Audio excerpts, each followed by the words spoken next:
বাংলাদেশের অন্যতম প্রভাবশালী বিজ্ঞাপনী সংস্থা এশিয়াটিক গ্রুপের বিরুদ্ধে বিভিন্ন আন্তর্জাতিক অভিযোগ উঠেছে। ব্রিটিশ আইন প্রতিষ্ঠান বিন্ডম্যানস এলএলপির পক্ষ থেকে বিশ্ববিখ্যাত যোগাযোগ প্রতিষ্ঠান ডাব্লিউপিপির প্রধান নির্বাহী মার্ক রিডকে একটি আইনি নোটিশ পাঠানো হয়েছে। এতে দাবি করা হয়েছে এশিয়াটিক গ্রুপের সঙ্গে ডাব্লিউপিপির অংশীদারিত্ব স্থগিত করা হোক, কারণ গ্রুপটির বিরুদ্ধে শেখ হাসিনা সরকারের সঙ্গে দুর্নীতি, মানবাধিকার লঙ্ঘন এবং রাষ্ট্রীয় প্রোপাগান্ডায় সম্পৃক্ত থাকার অভিযোগ উঠেছে। এই অভিযোগের পরিপ্রেক্ষিতে আন্তর্জাতিক ফৌজদারি আদালত আইসিসি শেখ হাসিনা এবং তার সহযোগীদের বিরুদ্ধে মানবতাবিরোধী তদন্ত করছে।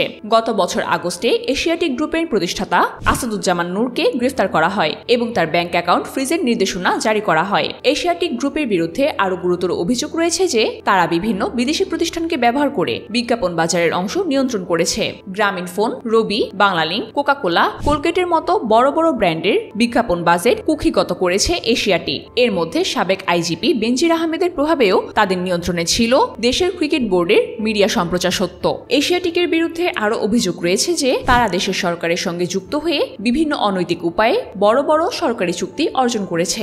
একাধিক প্রতিষ্ঠান তাদের বিরুদ্ধে কর ফাঁকি, অস্বচ্ছ লেনদেন এবং ইসলাম বিদ্বেষী প্রচারণার অভিযোগ তুলেছে। এসব অভিযোগের পরিপ্রেক্ষিতে আন্তর্জাতিক মানবাধিকার সংগঠন ও ব্যবসায়িক সম্প্রসারণ এ ব্যাপারে তদন্ত এবং এশিয়াটিকের বিরুদ্ধে কঠোর ব্যবস্থা নেওয়ার নির্দেশনা জানিয়েছে।